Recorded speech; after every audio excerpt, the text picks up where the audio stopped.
एक प्रश्न लोग करते हैं कभी कभी, महाराज जी हम सब कुछ अच्छा करते हैं, हम बहुत बढ़िया बढ़िया करते हैं, फिर भी हमारे साथ उसका फल हमको नहीं मिलता।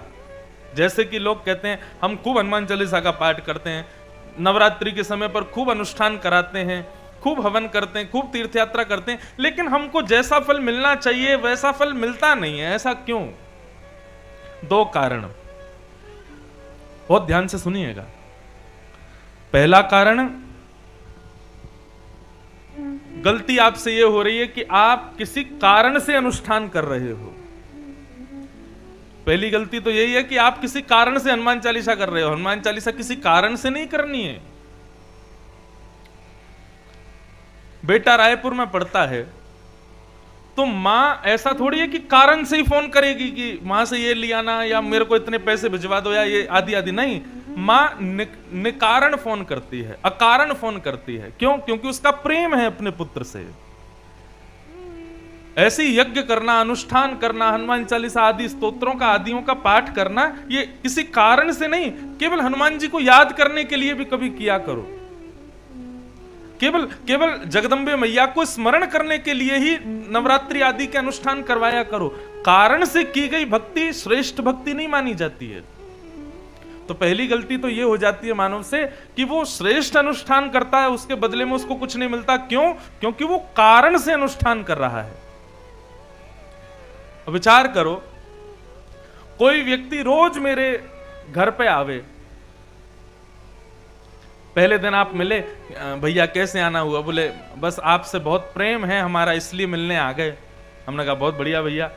दूसरे दिन फिर मिलने आ गए, हमने पूछा आप कैसे आए? बोले बस आपसे प्रेम है। तीसरे दिन आया तो पता चला उसका कारण था, वो कहना चाह रहा था मेरे को थोड़ी से जो है 1 लाख रुपए की जरूरत है, आप कहीं से कृपा करके दे दो। तीसरी चौथी बार में उसने पैसे मांगने शुरू किए। अब तो वो जब आता है किसी ना किसी कारण से ही आता है। तो एक स्थिति क्या आएगी, जैसे ही मुझे पता चलेगा कि वो आया है, हम घर वालों से कह देंगे इससे कह दो ये है नहीं है, ये चले गए यहाँ से, यहाँ पे अभी है नहीं है, कहीं काम से बाहर गए, कहीं व्यस्त हैं, आदि आदि करके हम टरका देते हैं बात को। ऐसे ही कोई रोज हनुमान चालीसा पढ़े, कोई रोज दुर्गा सप्तशती का पाठ करे, कोई रोज ये सारी स्तुतियों का पाठ करे, तो पहले तो हनुमान जी देखते हैं कि ये पाठ कर क्यों रहा है। जैसे ही उसे पता चलता है वो इसलिए पाठ कर रहा है ताकि इसका बिजनेस बढ़िया चले, इसकी फैक्ट्री बढ़िया चले, इसका व्यापार बढ़िया चले, तो एक आध बार तो हनुमान जी कृपा करते हैं, फिर बाद में हनुमान जी कहते हैं बड़ा स्वार्थी जीव है, केवल अपने सुख के लिए मेरा यजन करता है। तो आपकी हनुमान चालीसा केवल व्यर्थ में, आपकी एक मेहनत है, हनुमान जी उससे प्रसन्न नहीं हो रहे हैं। तो पहला कारण हमारे किसी भी श्रेष्ठ क्रिया के बदले फल ना मिलना वो इसलिए है क्योंकि हमने अकारण नहीं किया है, कारण से यजन किया है, इसलिए देवता प्रसन्न नहीं होते। और दूसरी बात, बहुत ध्यान से सुनिएगा बंधुओं, दूसरी बात कि आपके किसी श्रेष्ठ क्रिया से आपको फल क्यों नहीं मिला, क्योंकि आपने कुछ श्रेष्ठ किया और वो श्रेष्ठ जो है वो जमा होता जा रहा है। समय आने पर एक साथ उसका फल प्राप्त होता है। ऐसा पूज्य श्री नारद जी महाराज भागवत में कहते हैं कि जिस दिन व्यक्ति भागवत के पंडाल में प्रवेश कर जाता है, श्रीमद् भागवत की कथा का एक अक्षर से और कथा श्रवण करना प्रारंभ कर देता है, उस समय उसके एक नहीं अनेक जन्मों के किए गए तीर्थ यात्रा, किए गए पुण्य, किए गए अनुष्ठान, किए गए व्रत, उन सबके फल के स्वरूप में उसको भागवत की कथा प्राप्त हो रही है।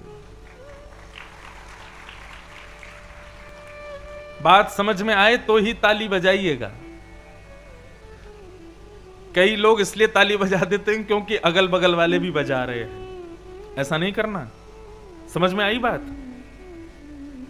आप यहां कथा में बैठे हो, ये आपके इस जन्म एक आध पुण्य का फल नहीं है, या इस जन्म के पुण्य का फल नहीं है। ना जाने आपके पूर्व में भी कितने जन्म हुए, उनमें भी जो आपने पुण्य किए वो सब इकट्ठे हुए, एकत्रित हुए, तब जाकर के कथा श्रवण को मिली है। विचार करो, हम व्यास हैं, हमारा और आपका, हम लोगों का पुण्य कितना है। एक बात कहें, स्वर्ग के लिए कहा जाता है कि क्षीणे पुण्य मर्त लोकम विशंति। हम पुण्य करते हैं तो पुण्य करने के बाद जब मृत्यु होती है तो हमको स्वर्ग मिलता है, लेकिन स्वर्ग में पुण्य भोगने के बाद दोबारा पृथ्वी पर पुण्य कमाने के लिए आना पड़ता है। लेकिन कथा कहने वाले और कथा सुनने वाले लोग ये अपने पुण्य कमा करके स्वर्ग नहीं जाते हैं, ये पुण्य कमा करके कथा में आते हैं। यदि हमने कोई पुण्य किया और उस पुण्य के बदले हमने कथा को श्रवण नहीं किया तो निश्चित हमको स्वर्ग मिल जाएगा। लेकिन हम लोग यहां कथा में आकर के अपने पुण्य को सार्थक कर रहे हैं, तो इसके बाद हमको स्वर्ग नहीं मिलेगा, ठाकुर जी की गोद प्राप्त होगी, ठाकुर जी का वैकुंठ प्राप्त होगा। एक प्रकार से धन का इन्वेस्टमेंट है श्रीमद् भागवत, पुण्य का इन्वेस्टमेंट। व्यक्ति के पास बहुत धन हो जाए तो उसको कहीं इन्वेस्ट कर देना चाहिए, कहीं लगा देना चाहिए ताकि उससे और बढ़े। तो एक प्रकार से पुण्य लोग जब इन्वेस्ट नहीं करते, कमाते जाते हैं, कमाते जाते हैं, कमाते जाते हैं। गंगा स्नान करके पुण्य कमा लिया, यमुना स्नान करके पुण्य कमा लिया, बद्रीनाथ केदारनाथ तीर्थ यात्राएं, परोपकार, असहाय लोगों की सहायता, गरीब कन्याओं का ब्याह, गरीब लोगों को दान, इन सब से पुण्य ही पुण्य कमाते रहते हैं। ऐसे लोगों को मृत्यु के बाद में स्वर्ग मिलता है। और स्वर्ग क्या है? एक 5 स्टार होटल की तरह है। आपने 5,000 रुपए जमा कर दिए तो एक रात के लिए आपका रूम खुल जाएगा, रात्रि सोइए, सवेरे फिर चेकआउट करिए। 12 बजे से ज्यादा रुकने का प्रयास करोगे तो नीचे काउंटर से फोन आ जाएगा कि भैया आपका समय पूर्ण हो गया, आप जाइए यहां से। आप कहोगे 1 आध घंटा और रहने दो, तो फिर वो कहेंगे कि फिर रुपया जमा करो और तब रुक पाओगे। ठीक वैसे ही स्वर्ग है। आपने पुण्य कमाया, पुण्य कमा करके आप स्वर्ग में गए, तो स्वर्ग में जाने के बाद पुण्य से आप वहां पर भोगोगे। लेकिन जैसे ही पुण्य खत्म हो जाएगा, चित्रकेतु आएंगे, ये स्वर्ग के मैनेजर हैं चित्रकेतु, ये आएंगे आपसे आकर के कहेंगे महाराज जी अब खाली करो रूम, आपकी स्वर्ग की अवधि अब पूर्ण हो गई।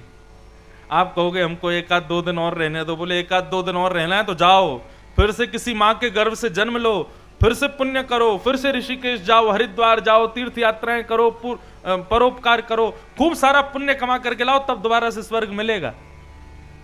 ये स्वर्ग है। लेकिन जो लोग पृथ्वी में रह करके पुण्य कमा करके इस प्रकार के भक्ति में सत्संग अनुष्ठान करवाते हैं या फिर उसमें आकर के श्रवण करते हैं, ऐसे लोगों का पुण्य यहीं पर लग जाता है। बहुत ध्यान से सुनिएगा। अब हमारे मुख्य यजमान कथा करा रहे हैं, आप सब लोग सुन रहे हो, फ्री में तो हो नहीं रही, पैसा लगता है, खूब खर्चा होता है कथा कराने में, आप लोगों का भी आने में। तो यहां जितना धन आपका लग रहा है, यहां बैठ करके आप अपने संपूर्ण पुण्य को इस कथा के माध्यम से यहीं पर लगा रहे हो, यहीं पर उसको इन्वेस्ट कर रहे हो। परिणाम फल क्या मिलेगा? पुण्य यदि रख लोगे तो स्वर्ग मिलेगा। पुण्य को यदि कथा भागवत आदि सत्संग आदियों में जाकर के इन्वेस्ट कर दोगे तो इसके बदले श्याम सुंदर प्राप्त होते हैं, श्री कृष्ण प्राप्त होते हैं। तो भक्ति का इन्वेस्टमेंट है भागवत, करते रहना चाहिए। जो लोग यहां इन्वेस्ट नहीं करते उनको फिर स्वर्ग ही जाना पड़ता है। और एक बात कहते हैं, स्वर्ग जाना कोई अच्छी बात नहीं है। कई लोग अपने पितरों के नाम के नीचे लिख देते स्वर्गीय। स्वर्गीय नहीं, या तो वैकुंठवासी लिखो या गोलोकवासी लिखो, स्वर्गीय नहीं लिखना चाहिए। हमारे पितृ स्वर्ग थोड़ी गए, स्वर्ग जाने वालों का दोबारा जन्म होता है।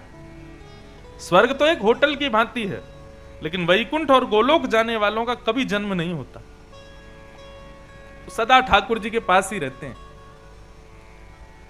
तो इसलिए भैया ये भागवत की कथा कराना कोई साधारण बात नहीं है, भागवत की कथा सुनना कोई साधारण बात नहीं। हम लोग यहां आके आसानी से बैठ जाते हैं, इसलिए हमको साधारण लगता है, लेकिन ये साधारण है नहीं। यूं ही नहीं, बड़े बड़े ब्रह्मवेत्ताओं ने, विद्वानों ने यही तो लिखा है।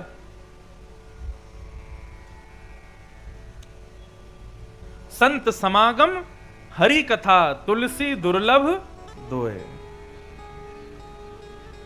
संतों का सहज ही मिल जाना और कथा का सहज ही सुन लेना।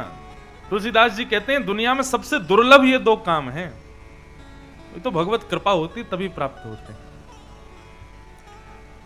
तो आप सब लोग बड़भागी हैं, हम भी बड़भागी हैं कि हम लोगों का जीवन इसी कथा में ही व्यतीत होता है।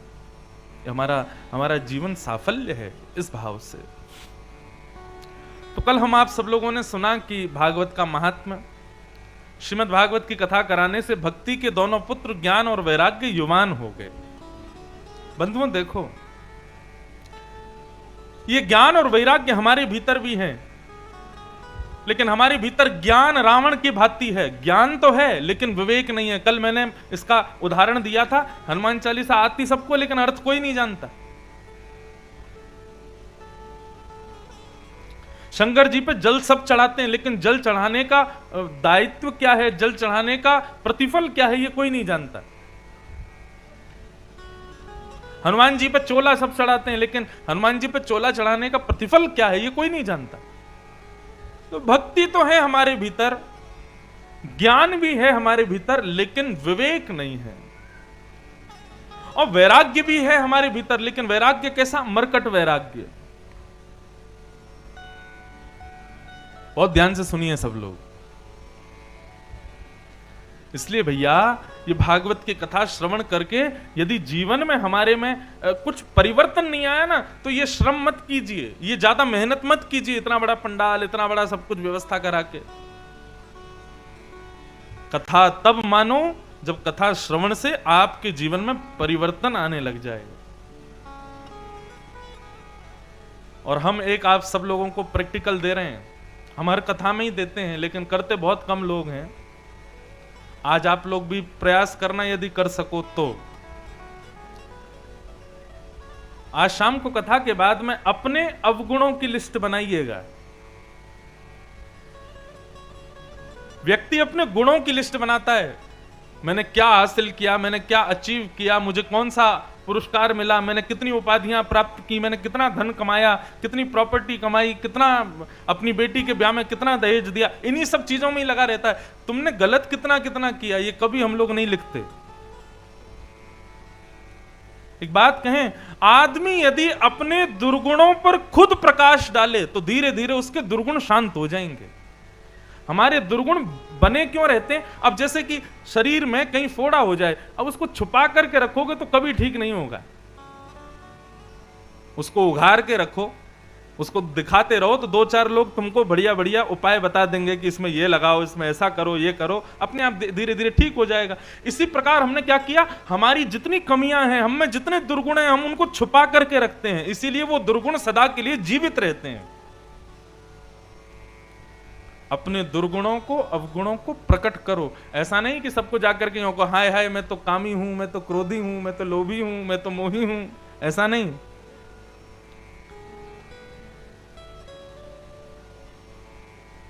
सबके सामने प्रकट नहीं करना है। अपने आगे कागज पेन पर खुद लिख दीजिए कि आपके अंदर कितने अवगुण हैं। मुझे क्रोध आता है, सामने पड़ोसी जो है उससे मेरे अंदर, उसको देख के ईर्ष्या मुझको होती है, बच्चों पे मैं ज्यादा गुस्सा कर देता हूं, मैं ऐसा खा लेता हूं, मैं ऐसा पी लेता हूं, मैं ये कर देता हूं, मैं वो। अपने सारे अवगुण स्वयं लिखिए, किसी को मत बताइए। रोज सुबह उठ करके स्नान करके जब मंदिर में जाओ तब अपने अवगुणों को खुद देखो कि मेरे अंदर कितने अवगुण हैं। हम सत्य बता रहे हैं, धीरे धीरे आप अनुभव करेंगे कि जितने अवगुण आपने उस कागज में लिखे, नित्य देखने मात्र से आपका मन करेगा कि मैं इस पर काम करूं, खुद को सुधारूं, और धीरे धीरे हो जाएगा। ये आज ही करके देखिएगा। अपने अवगुणों की लिस्ट बनाओ। और सबसे बढ़िया एक बात बताएं, आपके घर में, सबके घर में भगवान का मंदिर है, अपने अवगुणों की लिस्ट बना करके कागज में बढ़िया फोल्ड करके अपने ठाकुर जी के पास में रख दो और ठाकुर जी से निवेदन कर दो, ये अवगुण हैं हमारे भीतर, इनको ठीक कर दीजिए ठाकुर जी। ये केवल सुनने वाली बात नहीं है बंधुओं, ये करना है आप लोगों को। हम एक कथा में भजन गाया करें, अंदर जितने अवगुण हैं सबको प्रकट करो, ठाकुर जी के आगे प्रकट करो, गुरुजनों के आगे प्रकट करो। अरे वैद्य के सामने बैठे हो तो अपना रोग बताओ, रोग छुपाओ मत, वैद्य तभी तो औषधि देगा। श्रीमद् भागवत वैद्य हैं। इनके सन्मुख जब बैठो तब अपने अवगुणों को केंद्र में लेकर के बैठो। 7 दिन के अंदर अंदर श्रीमद् भागवत जी आपके अवगुण को नष्ट ना कर दें तो कहना। ये भागवत जी में सामर्थ्य है, स्वयं कृष्ण है श्रीमद् भागवत।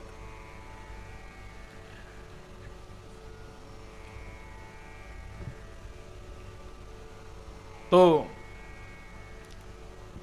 ज्ञान और वैराग्य ये दोनों का प्रतिपादन श्रीमद् भागवत से हुआ। आगे भागवत में कथा आती है कि भैया भागवत की कथा सुनने से कौन कौन से पाप मुक्त हो जाते हैं। तब सनत कुमार कहते हैं, ये मानवा पाप कृतस्तु सर्वदा सदा दुराचार रता विमार्गगा क्रोधाग्निदग्धा कुटिलश्च कामिन सप्ताह यज्ञेन कलो पुनन्ति ते। जिस व्यक्ति ने संसार के कोई भी पाप नहीं छोड़े हों, सारे पाप किए हों। अच्छा, एक बात, एक प्रश्न और आता है मन में कि पाप क्या है, हमको कैसे पता चले। देखिए, व्यक्ति जब बोधयुक्त जीवन जीने लगता है ना, उसको बोध हो जाता है संसार का कि ये मेरी माँ, ये मेरे पिता, ये व्यवहार, तो व्यवहार जब सीख जाता है उसके बाद में जब पाप करता है ना तो उसके मन में अपने आप ही हलचल होने लगती है कि ये ठीक नहीं है जो हम कर रहे हैं। लेकिन व्यक्ति उस समय स्वयं को रोकता नहीं है, उसको कर देता है तो फिर उसके आदी हो जाता है।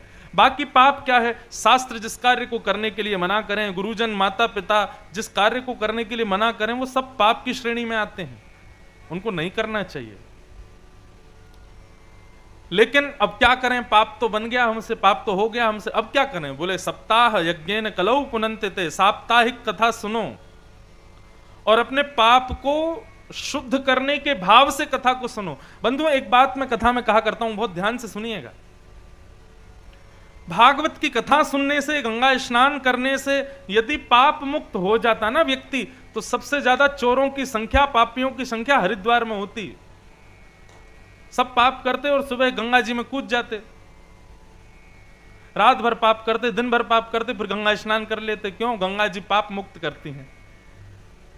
अगर पाप मुक्त करती कथाएं तो श्रोता कम, पापी ज्यादा आते कथाओं में। सारे डाकू यहीं पर बैठे रहते।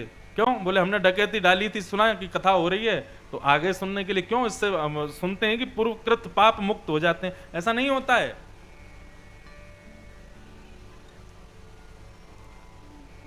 हाँ, गंगा पाप मुक्त करती है, कथा पाप मुक्त करती है, लेकिन कब करती है उसके पीछे भी एक नियम है। जब आप यहां बैठते समय संकल्प करो कि मेरे पूर्ववर्ती पापों को हे भागवत जी आप मुक्त कर दीजिए, मैं वचन देता हूं आज के बाद ऐसा नहीं करूंगा, तब भागवत जी आपको मुक्त करेंगे। गंगा जी में प्रवेश करने से पहले गंगा मैया को प्रणाम करो, कान पकड़ के क्षमा मांगो। हे गंगा मैया, आप मुझे पवित्र करिए, पावन करिए, मैं आपको वचन देता हूं आज के बाद आप आज मुझे पवित्र कर दीजिए, मैं आज के बाद कोई भी दुष्कर्म नहीं करूंगा। तब गंगा जी उसको पवित्र करेंगी। लेकिन इसका मतलब यह नहीं कि आपके पूर्व कृत पाप आप भोगोगे नहीं, वो तो थोड़े बहुत तो दंड तो भोगना पड़ेगा। लेकिन हाँ ये है कि दोबारा कभी पाप नहीं करोगे तो गंगा जी आपको पवित्र रखेंगे। और एक बात और कह दें, श्रीमद् भागवत जी की शरण में आप आए और आपने प्रणाम करते हुए कहा हे भागवत जी आप मुझे पवित्र कर दीजिए, तो भागवत जी आपको पवित्र तो करेंगी, लेकिन पहले जितने आपने पाप किए हैं उन सबको एक बार में भुगवाएंगी जरूर।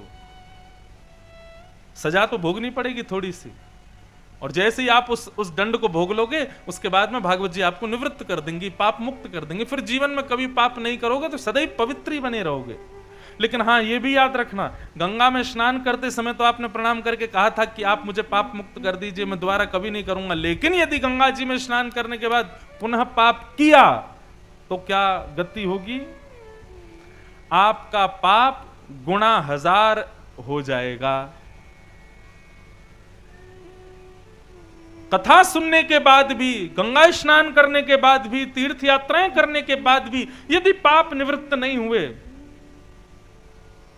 तो दंड और ज्यादा मिलेगा।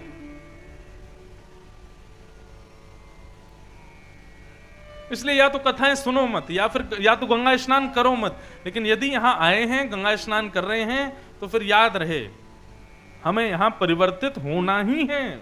उसी भाव से ही कथा में बैठना है कि हमारे दुर्गुण नष्ट हों, समाप्त हों, शांत हों।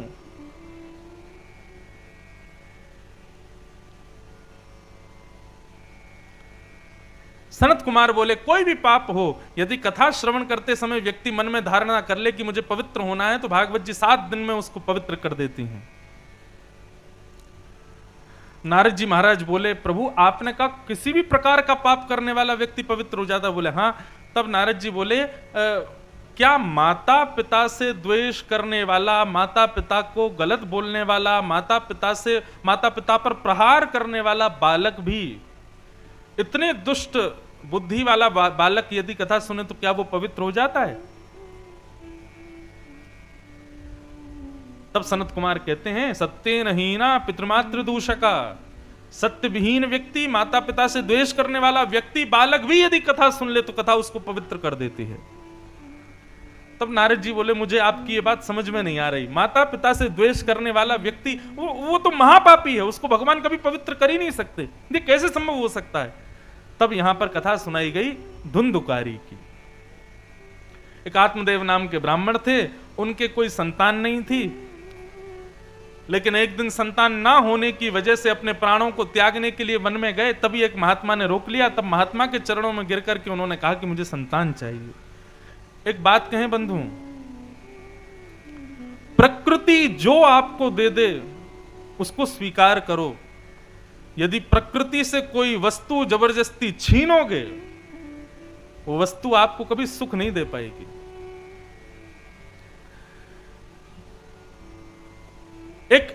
एक धारणा हमारे यहां बन चुकी है कि यदि माता बहनों को संतान नहीं होती तो माताएं बहनें और उनके भाई लोग, सब लोग, और महाराज कभी यहां भाग रहे हैं, कभी वहां भाग रहे हैं, कभी किसी दरबार में, कभी कहीं पर, कभी कहीं पर, हमें संतान हो जाए, हमें ये हो जाए, हमें वो हो जाए।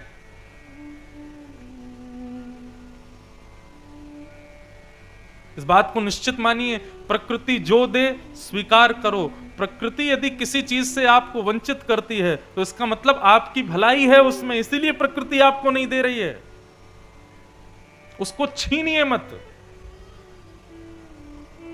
और यदि छीनोगे, यदि मांगोगे प्रकृति से कुछ, वो वस्तु जो प्रकृति तुमको सहज नहीं देती, वो वस्तु आपका कभी कल्याण नहीं कर सकती।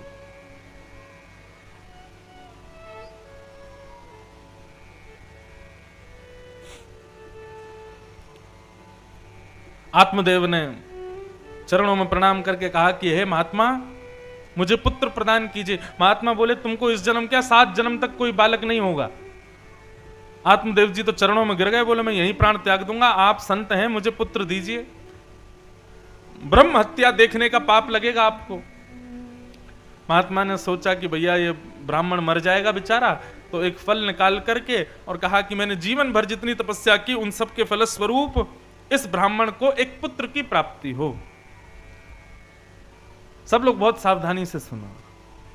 देखो माताएं बहनें, कोई उठ के जावे या कोई उठ के आवे, आप लोग इधर उधर नहीं देखना, आप लोग सावधानी से कथा श्रवण करो। तो आत्मदेव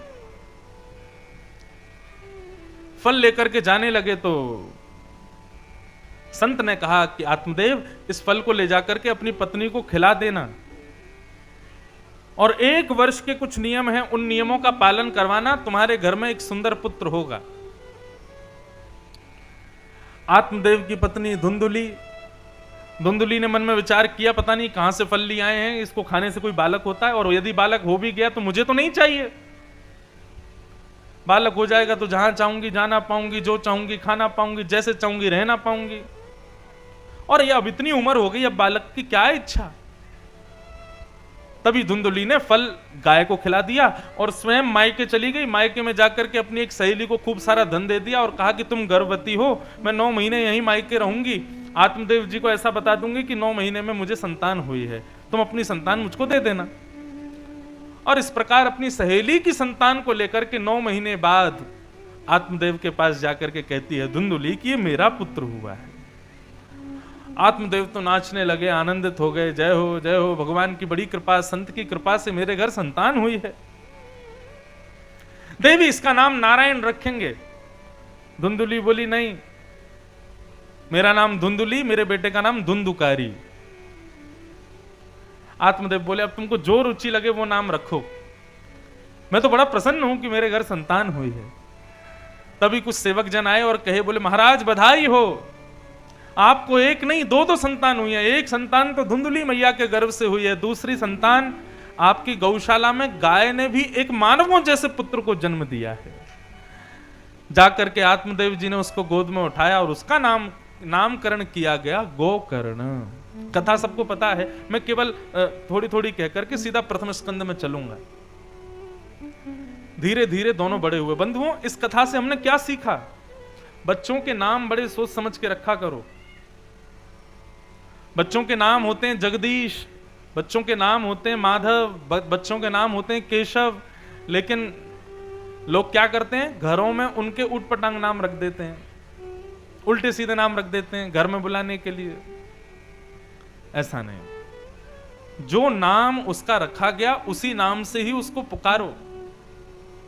नाम का बहुत बड़ा प्रभाव होता है बालकों के ऊपर, उनके संपूर्ण जीवन के ऊपर।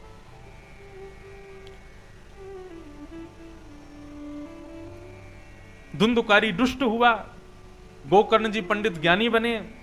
एक समय आया, धुंधुकारी ने माता पिता को मारना पीटना शुरू कर दिया, धन मांगने लगा। मां घर छोड़ करके चली गई, कुएं में जाकर के कूद गई, प्राण निकल गए। एक दिन आत्मदेव भी घर छोड़ के चले गए, बोले इससे तो मैं बिना पुत्र का ही बढ़िया था। प्रकृति से कुछ भी छीनना मत। एक बात और कहूं, किसी को यदि संतान की प्राप्ति हो रही है तो इसमें भगवान की कृपा, और यदि किसी को संतान नहीं प्राप्त हो तो इसमें भगवान की विशेष कृपा। सत्य मानो। आप कहोगे व्यास जी आप तो केवल बोल रहे हो, लेकिन जिन लोगों पे बीतती है उनको पता है। लेकिन एक बात आप लोग गांठ बांध लीजिए, ठाकुर जी हमारे लिए जो योग्य नहीं होता वो हमको नहीं देते हैं। हमको ऐसा लगता है कि वो हमारे लिए बहुत जरूरी है, लेकिन जो आपके लिए जरूरी है ठाकुर जी वही देते हैं। स्वामी विवेकानंद तो कहते थे कि आपने कोई मन में इच्छा प्रकट की और आपकी इच्छा तुरंत पूरी हो जाए तो समझ जाना कि दाल में कुछ काला है, और यदि आपकी कोई मनवांछित इच्छा और वो पूरी ना हो तो समझ जाना ठाकुर जी कुछ भलाई कर रहे हैं आपका। इसलिए भैया प्रकृति से छीनो मत कुछ भी।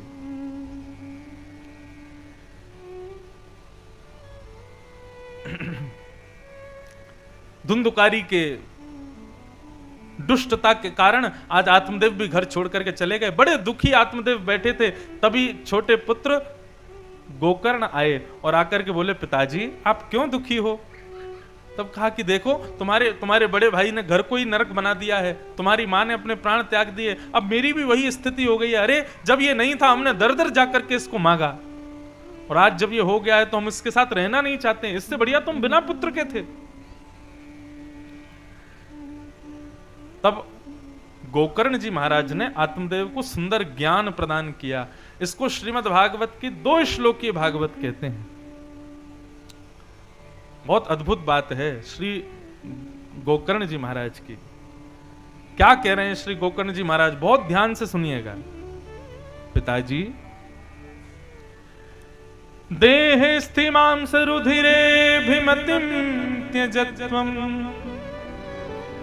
जायासुतादिषु सदा ममतां विमुञ्च पश्यानिशं जगदिदं क्षणभङ्गुनिष्ठं वैराग्य राग रसिको भव भक्ति निष्ठ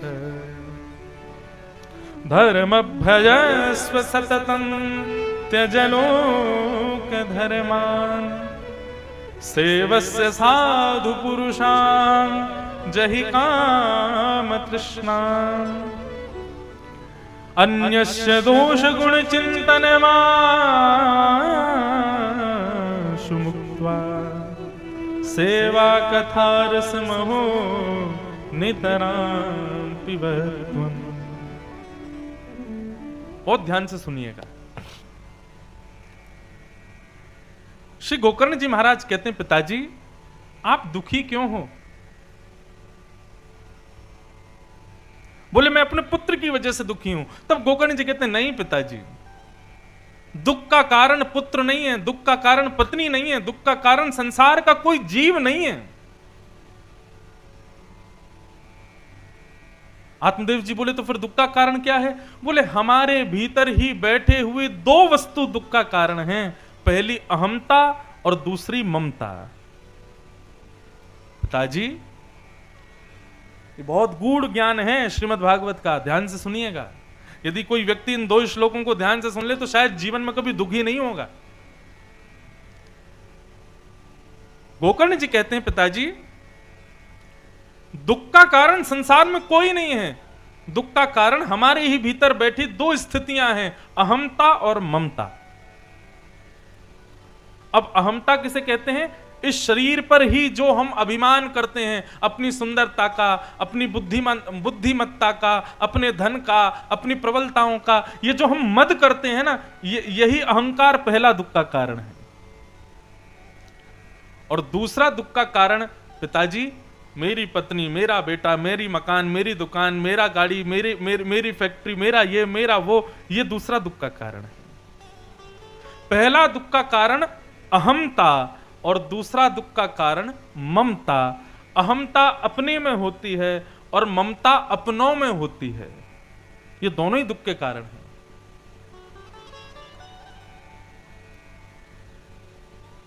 हमारे पूज्य पिताजी महाराज गाते हैं, मैं नहीं मेरा नहीं यह तन किसी का है दिया, जो भी अपने पास है यह धन किसी का है दिया।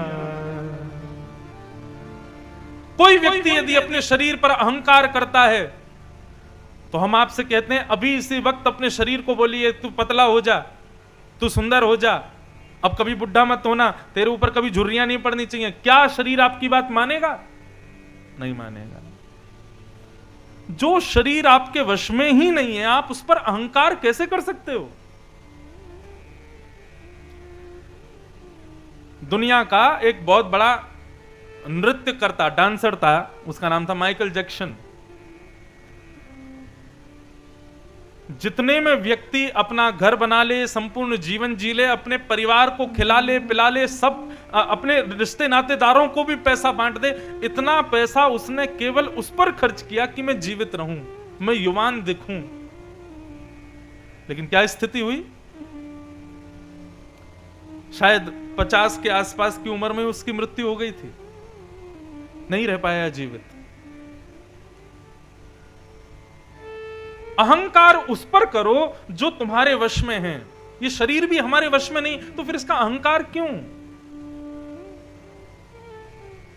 हर दिन घट रहा है, हर दिन छट रहा है, हर दिन मृत्यु की ओर जा रहा है, ऐसे शरीर पर अहंकार कैसे कर सकता है कोई?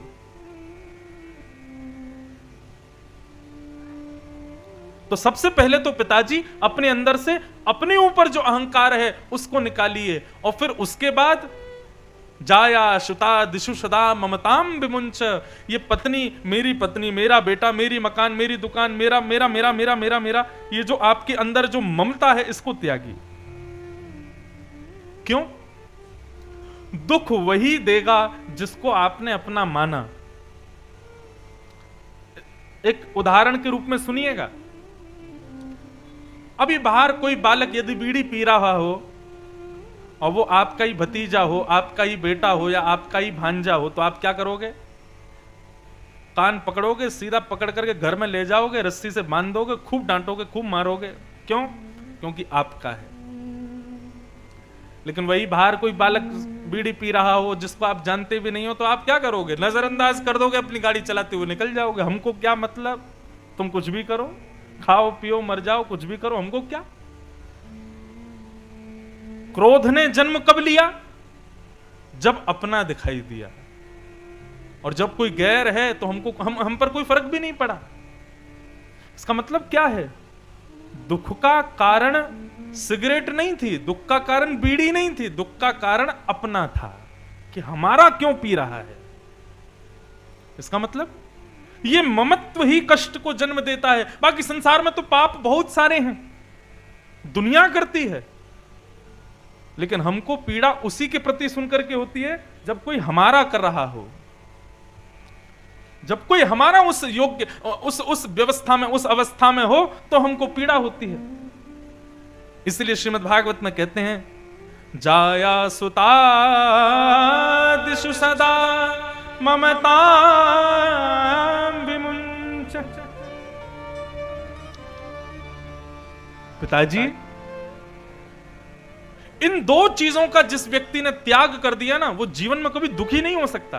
पहला, अपने में अहंकार, और दूसरा, अपनों में ममता। इन दो चीजों का त्याग कर दो बस। मैं यहां पर इसलिए मना नहीं कर रहा हूं कि बेटा कभी दिखे तो उसको टोको मत। टोक दो, मान जाए तो अच्छा, नहीं माने तो सिर पर हाथ रख के मत बैठो, अपने कर्म को कोसो मत। फिर मान जाए तो अच्छा, नहीं माने तो राम भरोसे छोड़ो। तुम क्यों दुखी होते हो उसके चक्कर में? पति मान जाए तो अच्छा, नहीं माने तो छोड़ो भगवान के सहारे। पत्नी माने तो बढ़िया, नहीं तो ठाकुर जी के चरणों में निवेदित कर दो, बोले आप ही संभालना प्रभु इसको। हम क्यों दुखी होते हैं किसी के चक्कर में? जीवन बहुमूल्य है हम सबका।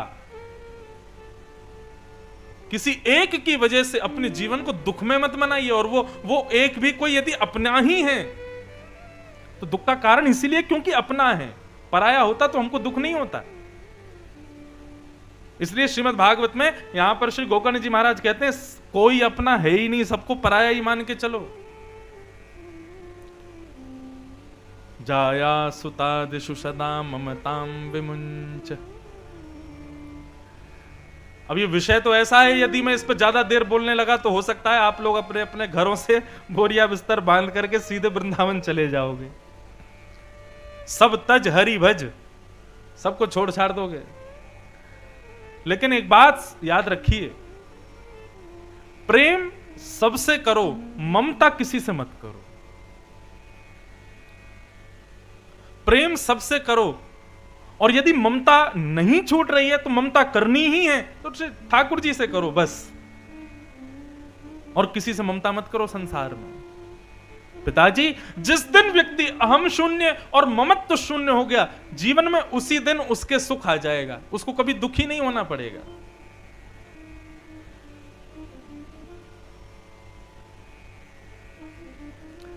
और उसके बाद क्या करना है कि धर्म भजस्व सततम त्यज लोक धर्मा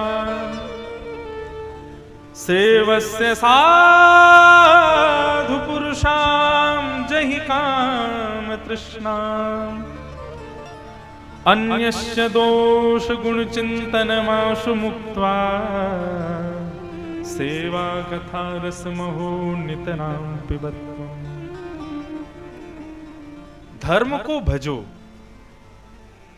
त्यजलोक धर्मान, सेवस्य साधु पुरुषाम जहि काम तृष्णा। काम तृष्णा से रहित होकर के साधु पुरुषों की सेवा करो। और सबसे बड़ी बात, अन्यस्य दोष गुण चिंतनमाशु मुक्त्वा। व्यक्ति का सबसे बड़ा दोष पता है क्या है? दूसरों में गुण और दोष का दर्शन करना। हमारे भारत में एक संत हुए, उनका नाम था श्री विनोबा भावे। विनोबा भावे से किसी ने पूछा कि महाराज जी, संत की परिभाषा क्या होती है? तो श्री विनोबा भावे जी ने बहुत कम शब्दों में उत्तर दिया, बोले जो सब में सद्गुण देखे और खुद में अवगुण देखे वो संत। समझ में आई बात? जो सब में सद्गुण देखे, कोई अयोग्य से अयोग्य व्यक्ति भी उसके सामने आ जाए, उसमें भी जो गुण का दर्शन करे, कोई समाज से बहिष्कृत व्यक्ति है, कोई ऐसा व्यक्ति जो किसी काम का नहीं है, आप उसको भी जब देखो तो उसमें भी किसी योग्यता का दर्शन करो। क्योंकि बंधुओं, निवेदन कर दें हाथ जोड़ के, संसार में कोई भी व्यक्ति अयोग्य जन्म नहीं लेता। 8 अरब से ज्यादा दुनिया में लोग हैं, प्राणी हैं, हम सब मानव हैं। 8 अरब से ज्यादा मानव, प्रत्येक मानव किसी ना किसी कार्य के लिए ही पृथ्वी पर आया है। वो योग्य है, अयोग्य हो ही नहीं सकता। विनोबा भावे कहते हैं जो सब में गुण का दर्शन करे, सब में योग्यताओं का दर्शन करे और खुद को योग्य समझे, वो संत। और श्री विनोबा भावे कहते हैं, तुमने संत की परिभाषा पूछी, मैं लगे हाथ तुमको राक्षस की परिभाषा और बता देता हूं। बोले क्या है राक्षस की परिभाषा? बोले संत की परिभाषा, जो सब में गुण देखे खुद में अवगुण देखे वो संत, और बोले जो सब में अवगुण देखे और खुद में गुण देखे वही राक्षस।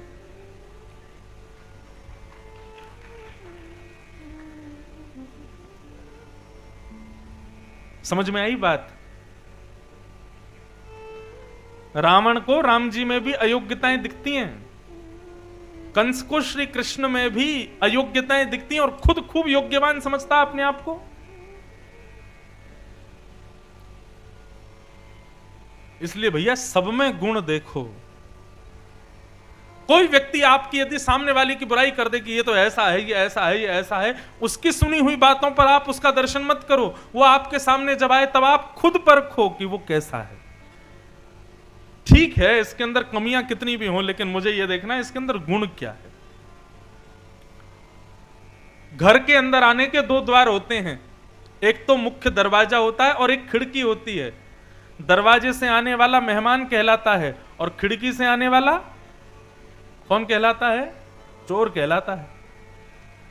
ठीक वैसे ही मानव के भी 2 गुण हैं, सद्गुण और अवगुण। सद्गुण है मुख्य दरवाजा और अवगुण है खिड़की।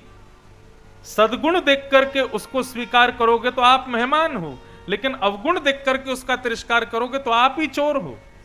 गलती आपकी है कि आप उसमें केवल अवगुण देख रहे हो, उसमें गुण का दर्शन करो।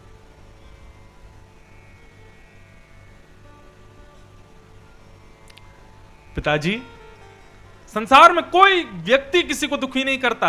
हम दुख उसको स्वीकार करते हैं जब व्यक्ति हमारा हो।